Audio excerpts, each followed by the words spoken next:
वैभववाडी महिला भाजपचा मेळावा झाला। याच दरम्यान नीलमताई राणे यांच्याशी संवाद साधला आमचे वैभववाडी करेस्पॉन्डंट श्रीधर साळुंखे यांनी। महायुतीचे उमेदवार नितेश राणे यांच्या प्रचाराची घोडदौड सुरू झालेली आहे आणि प्रचारात आघाडी देखील घेतलेली आहेत। सर्व महायुतीचे पदाधिकारी असतील, महिला असतील, सर्व आघाड्यांचे पदाधिकारी कामाला लागलेले आहेत। आज स्वतः उमेदवार नितेश राणे यांच्या मातोश्री नीलमताई राणे आज वैभवडीत आलेले आहेत। त्या देखील नितेश राणेंच्या प्रचारासाठी रिंगणात उतरल्यात। मॅडम, कसं सांगाल एकंदरीत या प्रचाराची जी आघाडी आहे, प्रचारात कसा महिलांचा प्रतिसाद मिळतो? तुम्ही देखील आज वैभवडीत आला होता, एक मेळावा घेतला आहे महिलांचा, कसा महिलांचा प्रतिसाद मिळतोय, काय सांगाल त्याबद्दल? प्रतिसाद तर खूप चांगला आहे आणि ह्या भागात तालुक्यांमध्ये या तिन्ही तालुक्यांचा नितेशचा जो मतदारसंघ येतो त्या तिन्ही ह्याच्यामध्ये महिलांची उपस्थिती नेहमी चांगली असते। कधीही मेळावा लावला तरी हे आमचे कार्यकर्ते म्हणा ह्या सगळ्या खूप अगदी गावागावातून येऊन छानपैकी मेळावा करतात। तसंच आत्ता थोड्या वेळापूर्वी हा मेळावा झाला आणि महिला म्हणजे उत्स्फूर्त असतात त्या महिला, असं नाही की कोण काहीतरी पैसे देऊन हे देऊन आणलेले असतात, पण महिला मेळावे खूप छान ह्या तिन्ही तालुक्यामध्ये होत असतात। मॅडम, आता ह्या दोन्ही विधानसभा निवडणुकीत तुमचे दोन्ही मुलगे निवडणुकीसाठी उभे आहेत। कुडाळमधून निलेश राणे आहेत, कणकवलीमधून नितेश राणे आहेत। दोन्हींचा प्रचार सुरू आहे, तुम्ही प्रचार कार्यात कशा व्यस्त आहात त्याबद्दल काय सांगा? दोघांचंही बघायला लागतो, मुलंच आहेत ना दोघे, त्यामुळे दोघांचाही प्रचार करते। निलेशचा जरा जास्त करते कारण नितेश या इथे आता त्याची तिसरी वेळ आहे। निलेशची चिन्हावरून पहिली निवडणूक आहे, त्याच्यामुळे त्याच्याकडे थोडं जास्त लक्ष देते कारण मेळावे म्हणा किंवा गाठीभेटी महिलांच्या आम्ही जास्त घेतो कारण चिन्हाच्या ह्याच्यामध्ये महिलांना कन्फ्यूज व्हायला नको, कारण आत्तापर्यंत त्यांनी BJP पक्षाला कमळ या निशाणीवर मतदान केलेलं आहे। आता आम्हाला पर्टिक्युलर कुडाळ आणि मालवणमध्ये सांगावं लागतं की तुम्ही धनुष्यबाणी ह्या चिन्हावर निलेश राणेला मतदान करायचं आहे। त्यामुळे गावोगावी जाऊन आम्ही केलेलं काम म्हणा राणेसाहेबांच्या माध्यमातून नितेशच्या या सगळ्या जिल्ह्याचा जो विकास झाला आहे तो सांगत आम्ही महिलांना मतदान मागत असतो महिलांकडून आणि त्या सगळ्याकडून चांगला प्रतिसाद मिळतो आहे। आता दोन्ही मुलगे निवडणुकीच्या रिंगणात आहेत, कोणाचा विजय मोठा असेल त्याबद्दल काय?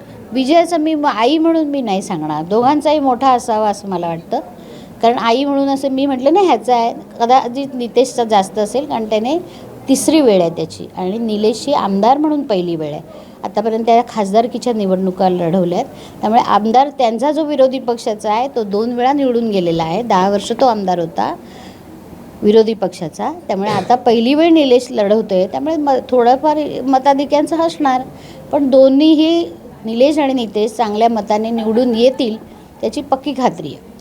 मगाशी तुम्ही भाषणात उल्लेख केला की नारायण राणेंची जी छबी आहे ती नितेश राणेंमध्ये दिसते, ती कामाची कशी पद्धत आहे नितेश राणेंच्या त्याबद्दल काय? कामाची पद्धत तशीच आहे, राणेसाहेबांसारखीच आहे। आता निलेशची तशीच आहे, पण नितेशची कसं तो जसं राणेसाहेबांना विकासाचा ध्यास जिल्ह्यामध्ये म्हणजे हे व्हायला पाहिजे, सिंधुदुर्गात ते व्हायला पाहिजे, हा जो ध्यास होता कोकणाचा विकास व्हायला पाहिजे, हा जो ही त्यांची जी काम करण्याची पद्धत होती ना ती सेम नितेश आतापर्यंत त्यांनी तशीच राबवत आणली, यापुढे राबवेल, कारण शेवटी बघा जो काम करतो तो लोक त्याला डोळे झाकून मतदान करत असतात कारण त्याचं काम दिसत असतं। त्याप्रमाणे नितेश मला असं कारण मी मगाशी जसं भाषणात सांगितलं आम्ही तेव्हा ही तुमची ट्रेन बिन काही नव्हतं, आम्ही गाडीने यायचो, रात्री बसायचो, सकाळी यायचो, परत 2-3 दिवस काम करायचो, परत मुंबईत, असा सगळा प्रवास आम्ही ह्या कोकणच्या विकासासाठी केलेला आहे। तसाच आता हाही करतो, त्यामुळे मगाशी मी म्हटलं की त्याची कार्यपद्धती ही थोडी बहुत साहेबांसारखी आहे। नितेश राणेंचा कुटुंबात म्हणजे वेळ देतात की नाही? देतो पण कमी देतो थोडासा, तर त्याच्या कामाच्या पद्धतीमुळे त्याला कमी देतो सर, पण तो जेव्हा वेळ मिळेल तेव्हा मुलाबरोबर मिसेस बरोबर असतो। मुलगा लहान असल्यामुळे त्याची शाळा असल्यामुळे त्या दोघींचेही निलेश आणि नितेश त्या येऊ शकत नाही कारण आता त्या इंग्लिश शाळांना आत्ता सुट्टी नसते, त्यामुळे त्या प्रचाराला येऊ शकत नाही, त्याच्यामुळे आम्ही प्रचार करत असतो, पण वेळ देतात कुटुंबाला, दोघंही जेवढा जमेल तसा वेळ देतात। आपण जर पाहिलं तर नितेश राणेंपेक्षा निलेश राणे हे आक्रमक होते, पण गेल्या काही महिन्यांपासून जर पाहिलं तर त्यांच्या स्वभावात कुठेतरी बदल झाला आहे का, असं तुम्हाला वाटतं का? बदल झाला आहे, पण आक्रमकपणा कोणामुळे आला? त्याच्याबद्दल वाईट सगळं पसरवलं गेलं, तो असा आहे तो तसा आहे, ही प्रतिमा जेव्हा बनली ना त्यामुळे तो तसा वागत गेला। लोकांनी प्रतिमा जर चांगले, राणेसाहेब पण होते की एकदम असे डॅशिंग होते, आले तेव्हा होते की नाही, त्यांनी त्यांची छाप पाडलीच होती, पण कधी कधी माणसं आपल्या जिल्ह्यात तरी ठीक आहे, होतं आयुष्यात एकेकाच्या वैयक्तिक ह्याच्यावर जातात, मग चिडचिड होते. कारण शेवटी एखादा काम करणारा असतो ना, तो आपल्याबद्दल ऐकून घेईल, कुटुंबियांबद्दल ऐकून घेणार नाही. तसं त्याचं कदाचित झालं असेल, पण आता त्याच्या स्वभावात खूप ह्या 5-7 वर्षामध्ये खूप स्वभावात फरक पडला आहे. तो अगदी शांत झाला आहे आणि तो आता रिॲक्ट पण करत नाही. कोणी काही बोललं तरी तो रिॲक्ट करत नाही. म्हणजे ते उलटं झालं आहे, तो उलटा वडिलांना सांगतो की तुम्ही काही बोलू नका, बोलू देत त्यांना काय बोलायचं आहे ते, असं झालं आहे. आत्ता जर पाहिलं तर नितेश राणे जी हिंदुत्वाची भूमिका मांडत आहेत, अगदी आक्रमकपणे आपण महाराष्ट्रात बघितलं तर त्यांनी भूमिका मांडलेल्या आहेत, त्याबद्दल तुमचं मत काय म्हणतं? चांगलं आहे की हिंदुत्वाची मांडायला पाहिजे, पण खरं सांगू का, ते बिहाद हे जे काय त्यावरून बोलतो तेव्हा आई म्हणून मला भीती वाटते. कळलं ना? आता ते मी तुमच्या ह्याच्यावर नाही सांगू शकत, पण मला असं वाटतं की त्याने थोडं शांत राहून घ्यावं, कारण एकटाच बोलत असतो. त्यामुळे काही झालं तर ते एकट्याला त्याला भोगायला लागेल, त्याच्या पर्यायाने आम्ही असू त्याच्यामध्ये. त्यामुळे असं वाटतं की नको त्या ह्याच्या हिंदुत्वावर बोलावं.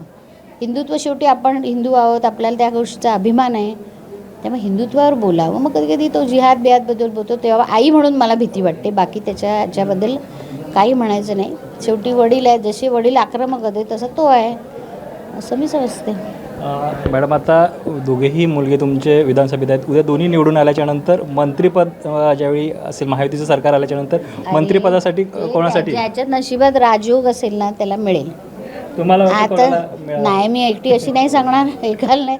त्याला नितेशला का सांगते का, त्यांनी 10 वर्ष गेलेली आहेत, त्याने 10वी 3री टर्म आहे त्याची, त्यामुळे त्याला त्याचा हक्क बनतो पहिला बनायचा.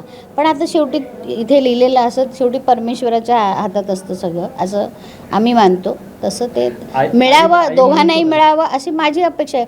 पण तसं झालं तर सोन्याहून पिळलं, पण मिळेल तर असं. नितेश काटकर त्याच्यात तो अनुभवी आहे, 2 टर्म हे केलेलं आहे. आज नुसता तुमच्या जिल्ह्यापुरता मर्यादित नाही राहिला, पुऱ्या जिल्ह्याचं, पुऱ्या महाराष्ट्राचा तो प्रतिनिधी आहे, प्रवक्ता आहे, जे काय त्यांनी आत्तापर्यंत काम करतो आहे. त्यामुळे मला असं वाटतं बघू. मॅडम, एक शेवटचा प्रश्न की जिल्हावासियांना काय आव्हान कराल, महिलांना असेल, मतदारांना असेल?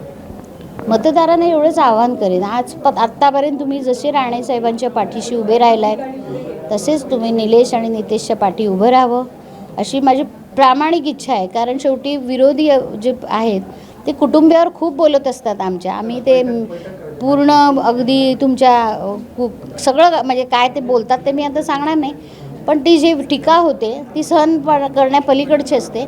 पण सहन करतो का, तर जनतेसाठी करतो. आणि तिघांनाही सिंधुदुर्ग जिल्ह्यातील लोकांची सेवा करायची आहे, त्यामुळे त्यांना ती सेवा करायची जर असेल तर ह्या सगळ्या गोष्टी त्यांना निग्लेक्ट करायला लागतील. आणि तसं करतच आम्ही पुढे जातो आहे. कारण आतापर्यंत राणेसाहेबांवर पण खूप झाली टीका, पण त्याच्यातून पण आलो बाहेर, तसंच पुढे होणार. धन्यवाद मॅडम. होत्या नीलम राणे मॅडम. त्यांनी सांगितले दोन्ही मुलांच्या विजयाची खात्री दिलेली आहे आणि जनतेच्या हितासाठी आम्ही जी विरोधकांची जी टीका आहे ती टीका सहन करणार आणि जिल्ह्याचा विकास हाच आमचा ध्यास आहे. आणि दोन्ही मुलं येणाऱ्या विधानसभा निवडणुकीत मोठ्या मताधिक्याने विजयी होतील असा विश्वास देखील त्यांनी व्यक्त केलेला आहे. कॅमेरामॅन साहिलसह मी श्रीधर साळुंखे, कोकणसात लाईव्ह, वैभववाडी. आमचे दिवसभरातले सर्व अपडेट्स, ताज्या घडामोडी आणि थेट लाईव्ह पाहण्यासाठी सबस्क्राईब करा, लाईक करा कोकणचं नंबर 1 महा चॅनल कोकणसात लाईव्हचं YouTube चॅनल.